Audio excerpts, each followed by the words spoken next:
Kara, Kerry, and JP, welcome. My first question to you guys is, the way we have discussed so much of risks and disruptions in supply chain over the day, and there are these new technologies coming in which are causing a newer angle of disruption. The workforce, these technologies are not really threat or enemies, but the workforce sees them as threat and enemies, right? So as CEOs and leaders of your organization, how are you forming the culture that embraces these technologies? And how are you cutting through the hype cycle of these technologies, right? Well, go ahead, Kerry. I'm happy to go. So I'm with Quantum Health. So those of you who may not know Quantum Health, so we're the leading company in the healthcare navigation and care coordination space.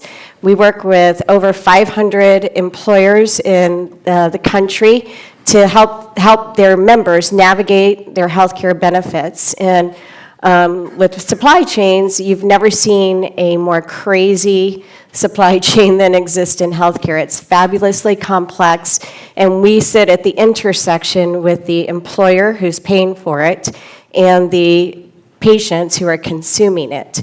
And I think our view is that, that healthcare is fabulously complex. And if you think about a supply chain, no one can impact the healthcare supply chain because all these things exist out here and there's no one coordinator.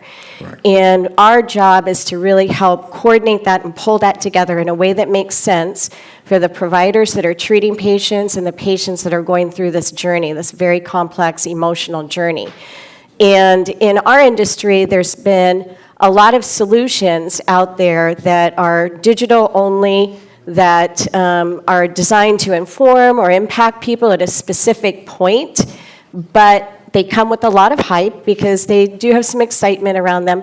But the challenge that they have is they cannot connect to that consumer because they sit out here very isolated in the supply chain. So what we have done is we've created a platform through not just our service set to employers, but also through the actual technology that we're using that pulls together information from more than 700 of these solutions and gets it to people at the precise time that it can be used. And actually makes those things that sit out there look sexy, but don't have a lot of value unless they connect to people. It actually gets them connected to people in the right time. Makes sense. So, Kerry, Byrne with Total Quality Logistics, or TQL, headquartered out of Cincinnati, and we are a freight brokerage company. So we help shippers move freight from point A to point B. We don't own the assets. We don't own the trucks, the planes, the rail cars, and the ships and whatnot. We invest in people and technology. So it's an interesting story there. It's a very fragmented, this freight brokerage industry is very fragmented. So there are 15,000 or so freight brokers out there, and there's only a handful of us that are over $1 billion in gross revenue. So it was interesting that I was asked to be on this panel, Digital Disruption, because there were companies that entered our space about 4 years ago that were going to completely change the way freight brokerage was done. One of them was Convoy, a company called Convoy, and the other one was Uber Freight. And so the thought process behind those companies was take the people element out of it, digitize completely this business. And so my friends who were running the publicly traded freight brokerage companies were in a bad spot because analysts and investors were all over them, like, you're going to be out of business. The reality is this, if we moved 3.4 million loads last year, 750,000 to 800,000 were on refrigerated trucks. We move loads for the Department of Defense. I mean, that's the kind of freight that's just never going to be digitized. So in Convoy, 3 years ago, did a final round of funding at a $3.3 billion plus valuation. 3 months ago, they're out of business. So what it did do for us, all of us in the space, took a real hard look about our own IT capabilities and where we should go with this. And for us, it's really the back office automation that we've really focused our efforts on. And we're using all kinds of AI technology in every area of our business. So OCR technology, when you're scanning invoices, think of 3.4 million loads. There's paperwork on the shipper side, there's paperwork on the carrier side.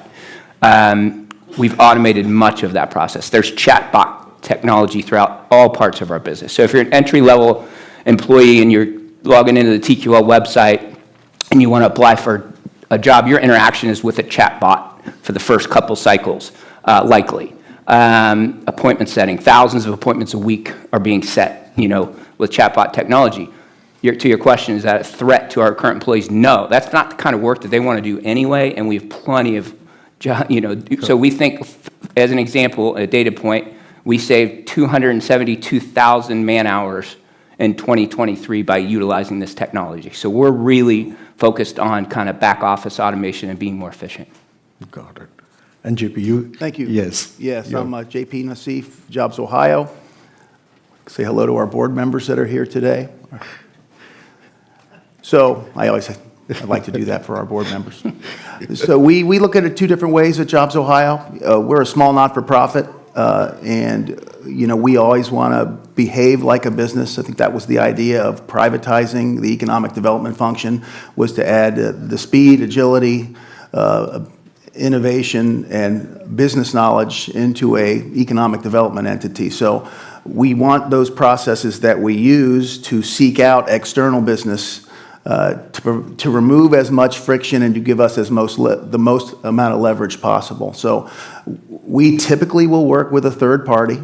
We don't try to grow all organic capability, but we do focus on 10 sectors, and one of those sectors is tech. So we start with some knowledge of how to do an assessment of the marketplace to establish who our partners are going to be. We make sure that we can assess which vendors we are going to work with, using those technology and legal resources that we have internally. One of the things when we do use third-party technology, whether it's for AI or something else, we want to make sure we focus in a paramount way on our clients' confidentiality.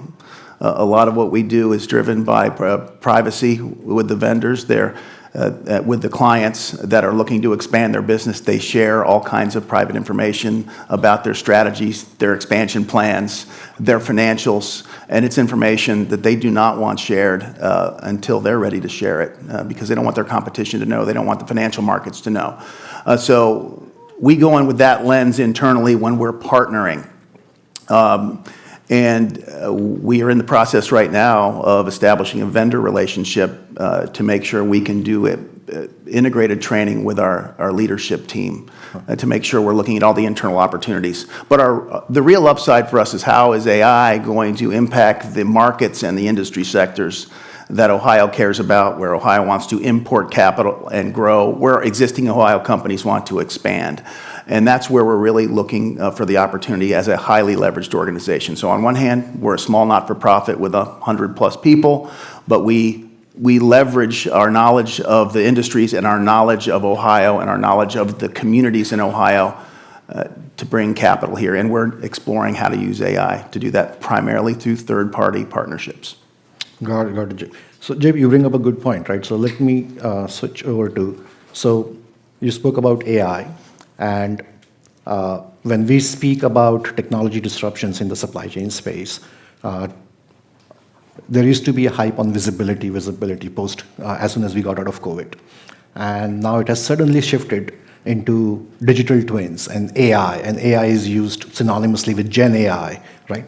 So with all these things happening around, right, what is your vision in terms of how do you see that these opportunities will provide you insights into your operations or your supply chains and beyond your four walls? Go for it. I can start. Some of that's from manufacturing, which isn't our deal. But you mentioned two things. Visibility is a big deal, as you might imagine, as a transportation provider. Yep. Our shippers want to know where the freight is. And that's where, as an industry, we've done a nice job collectively working together. So we have proprietary technology that we can, send via text to the driver so that they can track their load via GPS. We also work with outside vendors where we have API connections where we're using their technology, but it's primarily ours, and everyone's kind of working together on that. So 90% of our shipments are being tracked via GPS right now. So that's just kind of a good thing for the industry because it's the price of having a seat at the table at this point. Shipment visibility is a big deal. In terms of going forward, what we're learning is data matters, and we have scale, and we are learning. We have analysts on staff in our industry, probably some others. They like to call them data scientists. We don't. Yep. We don't do that. We're not cool enough for that. So we call them analysts.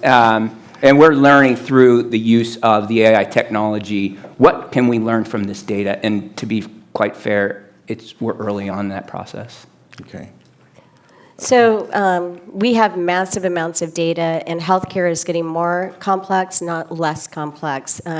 Pharmacy sector is growing at a tremendous rate. We just launched today a specific approach to dealing with pharmacy in medicines and things like that. And so we call our people that are working with the patients and the providers, we call them healthcare warriors.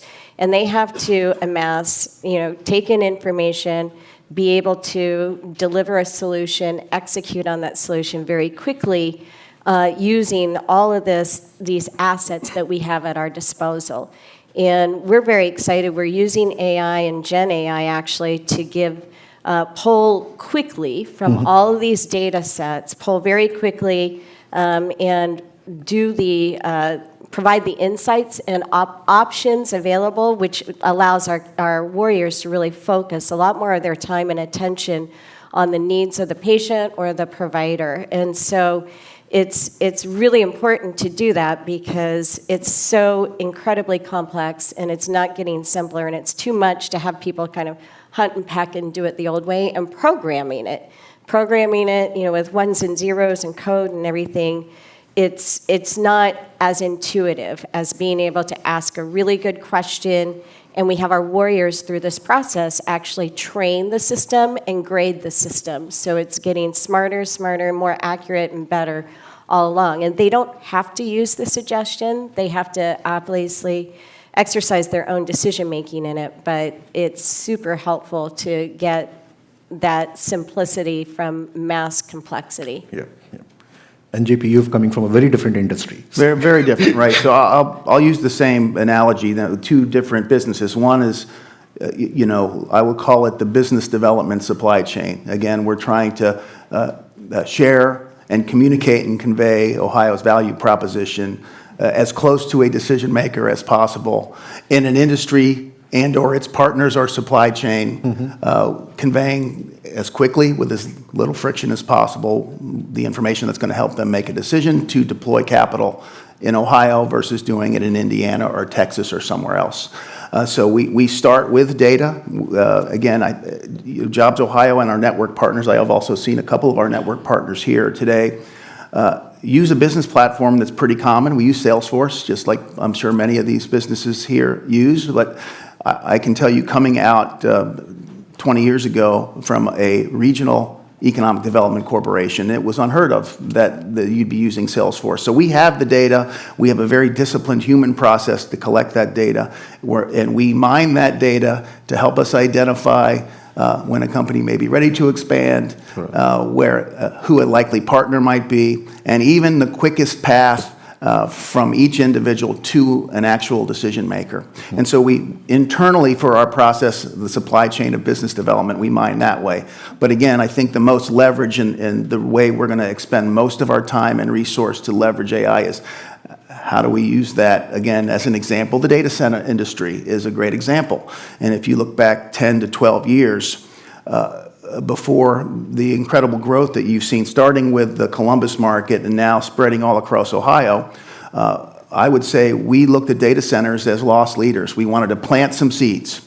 And the Columbus community, working with the legislature and the governor and lieutenant governor, created, it wasn't one of only 4 states that had mega projects incentive legislation for data centers. And as a result, since 2011, there's been 400% growth in data center investment in Ohio, a lot of it in central Ohio. But why that matters now is you can look at the growth projections now with AI driving the need for data and the use of data we've created now a platform where we not only are branded by the hyperscale data center and cloud community, industry community, but there's projected to be 10% year-over-year growth in data centers, and we don't even need to provide raw incentives anymore because now the economics work for those data center companies. So again, internally, we use data to try to remove friction in our attempt to access decision makers with a value proposition, but really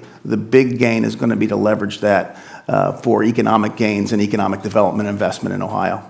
No, makes sense. So, JP, you brought up a good point, and you also brought on how complex and vast this data is, and it's humanly impossible to mine this and get insights out of it, right? But if I move to the a little bit further, once I get insights, how do I drive decision making, right? How should I utilize these technologies? Not just mining the data and telling me, hey, this is A. How do I make it more useful in terms of driving that decision making in the process? I'll start with you, Kerry, on the health industry. Oh, sure. Healthcare is a very human journey, and each one is very different. So there's no standardization. And, we certainly would not turn decision-making over to the technology, although through the mobile app and the web and the chat bots and things like that for I'd say more transactional or simpler things, it can suggest things, but it sends notifications back for a human to say, is there more that we need to ask about here? Because simple questions in healthcare can lead to revealing very extensive issues. So we actually just use it to make our warriors more intelligent and make them feel more confident, and again, have them grade it and train it, because the system is able to answer ever more complex questions with some nuances, but the person has to evaluate, whether that's hallucination, is this really true, does this fit in this situation? And we want them, in all cases, to provide feedback on that, but we want them to exercise their own decision-making in that. From an operational standpoint, the same thing. I mean, decisions that we're making around how we structure, our company is growing very rapidly. We're growing at an average of about 30% a year, and that's a lot. And so every 2.5 years, you have a whole new company, basically, that you've created.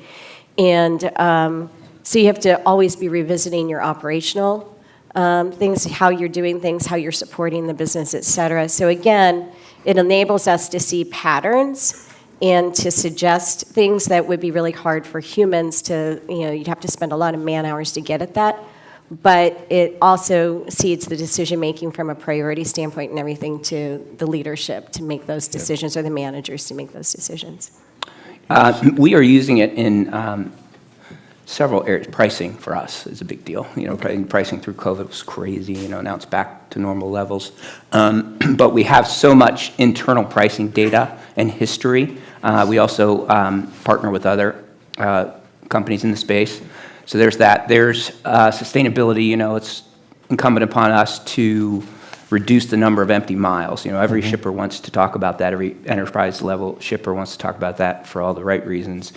So the more information we have on the carriers, the tens of thousands of carriers that we have, and the more information that we can pull in and understand how to get, digest it so that it is useful, is helpful. And then something that not everybody would think about here, where we're using it now, and for those shippers out there, I don't know if you realize or if you're close to it, fraud in theft in transportation and logistics is incredible. Yes. And this is separate from cybersecurity, which I suspect we'll talk about. It's incredible. So, our compliance team and quality control team has developed algorithms within our load management system that will red flag certain things. Yeah. And so that's unfortunately been a huge focus for us, of late. All right. And how you, JP, means in... So again, I don't know that you'd categorize it as AI versus a responsible management support approach. Correct. Using data. So since we've been collecting and just beginning to mine data on all the companies that we've done businesses with, and are collecting data using algorithms on the supply chain of those companies, other potential fellow travelers with those companies that might also appreciate and be open to the value proposition of Ohio. And we focus on 10 different industry sectors, and so we essentially have an internal organic function where we can create a dashboard and a predictive mechanism for generating leads. We can use AI, or we're exploring the use of it to amplify our messaging. Again, we want to get the message in a targeted way out to as many decision makers or influencers for the least amount of dollars to get that message out. So through various ways to optimize SEO. But I would say we mainly use it as a responsible management tool using data. I don't know that I'd call it for the internal management process, call it AI at this point. Got it, got it. No, makes sense. So AI or newer technologies drive insights, mine data, enable you for a decision making, right? Whether you are letting the machine make a decision or you're interjecting that particular decision making from a human perspective. But irrespective of that, if our technologies are capable of doing this, right? It creates a newer threat to the workforce as to then what is my value add into the system, right? So earlier this year, we distributed AI readiness toolkits to all the colleges, right? And you know how millennials, they're more digital savvy than we are, at least we sitting on this. So how do you really go after, or what your message will be to everyone in the audience, right? From their corporation perspective, how should they be preparing their workforce? How should they be adopting these technologies? What the strategy should be? In our environment, our warriors, we want them to be confident, we want them to listen, we want to reduce non-value added time for them, and we want to enable them to focus on what's happening with the consumer. And one of the key things in our model is what we call real-time intercept. So we're always looking for, is this a signal that somebody's all of a sudden embarking on a healthcare journey? Because that's the time when you can impact things. So I would say in our environment, we have taken a lot of time to help the warriors understand how this is going to help them. Because we're not doing it in the core operation to reduce, we're reducing non-value added time. So over time, we may not hire as many people as we need to, as we currently do, but that it's really here to help them. And we're engaging them, as I said, in training and grading it, and I think they're finding it very helpful and kind of fun. It's a little different for them. I would say where we have more issues is actually with our IT staff, and that's a bit of a challenge. In quantum health, we're always going to have an element of what I would say is kind of old school, coded, hard-coded technology, but new technology, this intuitive approach that you can launch through Gen AI is actually more suitable to our environment with knowledge workers. So it actually takes their knowledge and it builds it into the system and their intelligence. And so that's more threatening, I would say, to the technology and the product development staff because they have standard ways of doing things, and those are going to have to change or get deployed in a different environment. Makes sense, Kerry.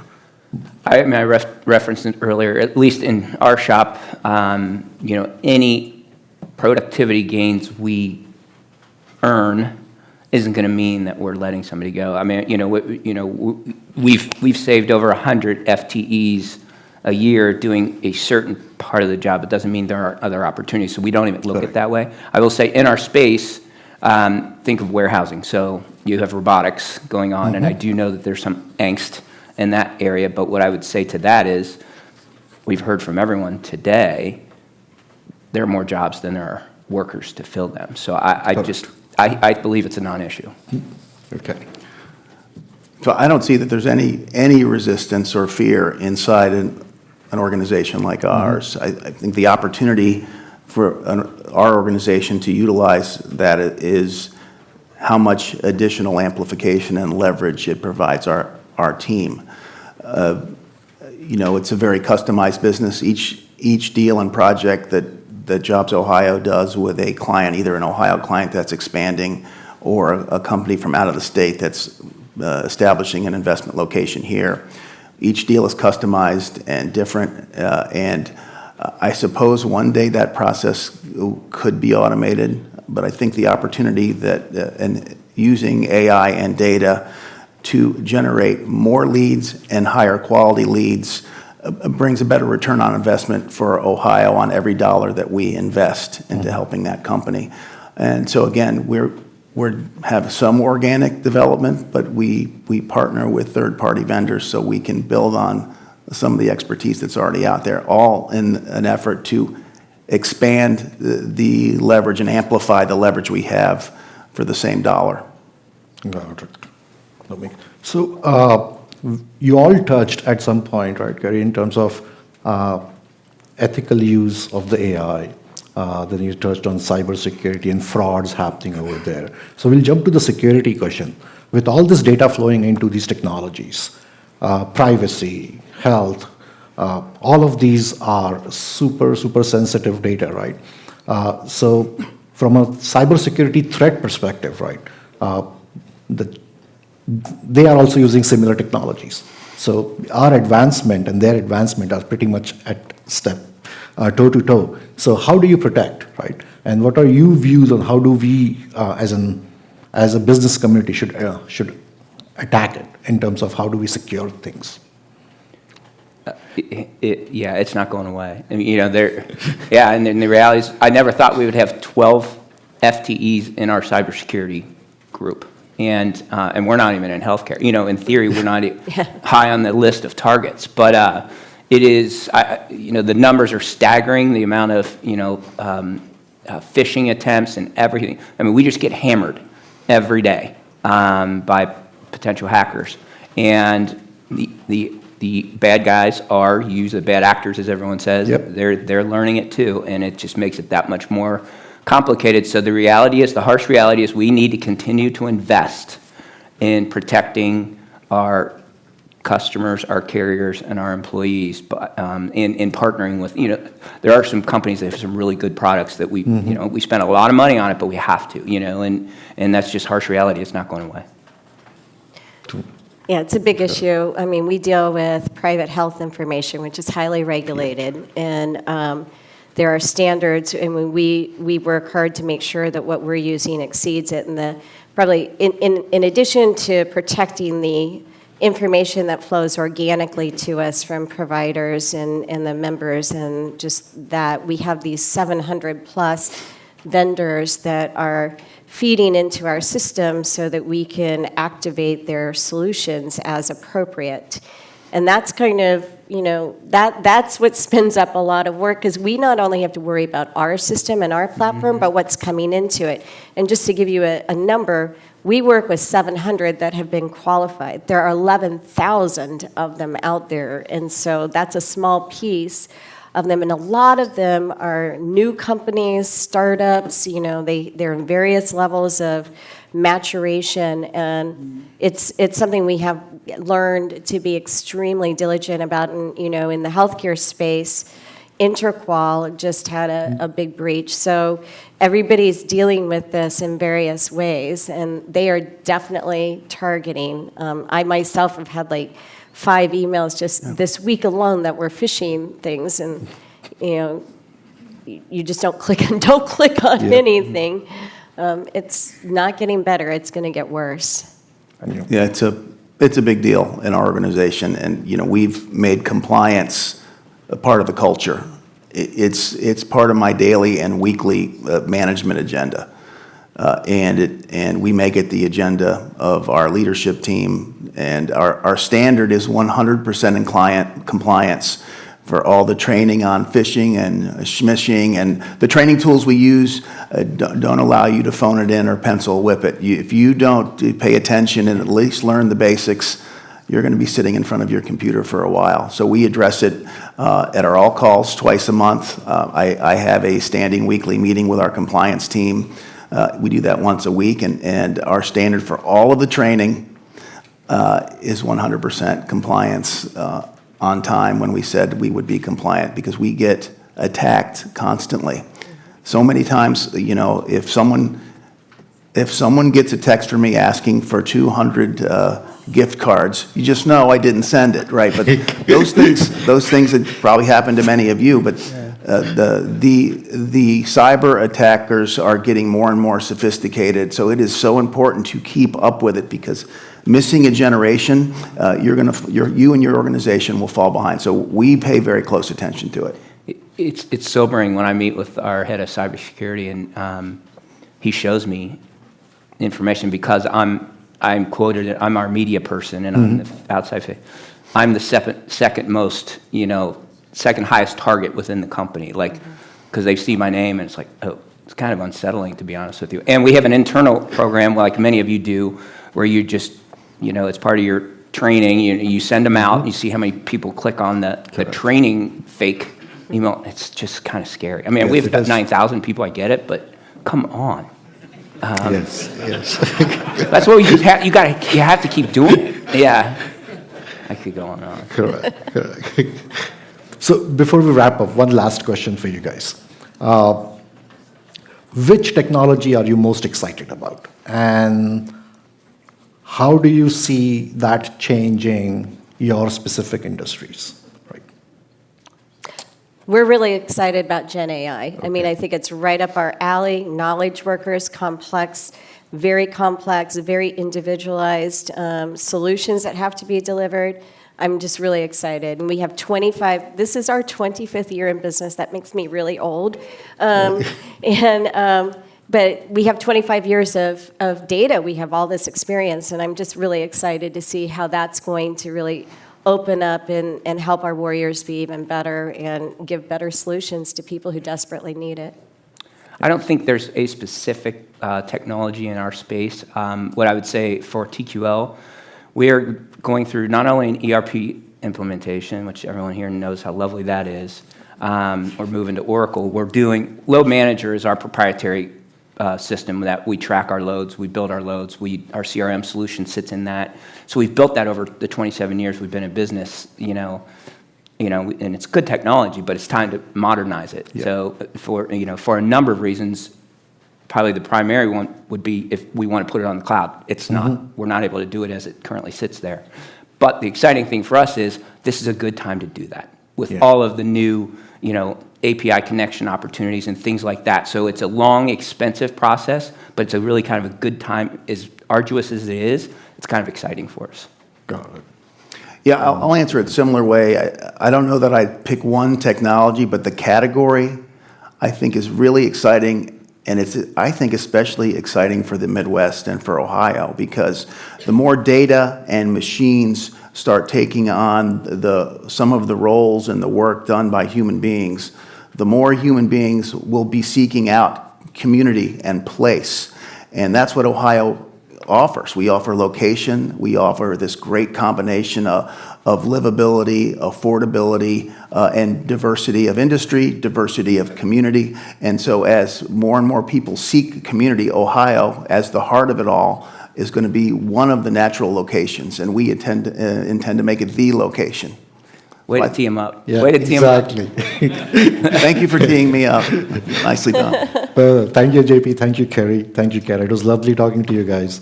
And I hope our audience got some insights, tidbits into how these new technologies are coming in and what are the strategies to move our workforce, our culture, and adoption of these technologies in the right ethical way. Great. So thank you so much.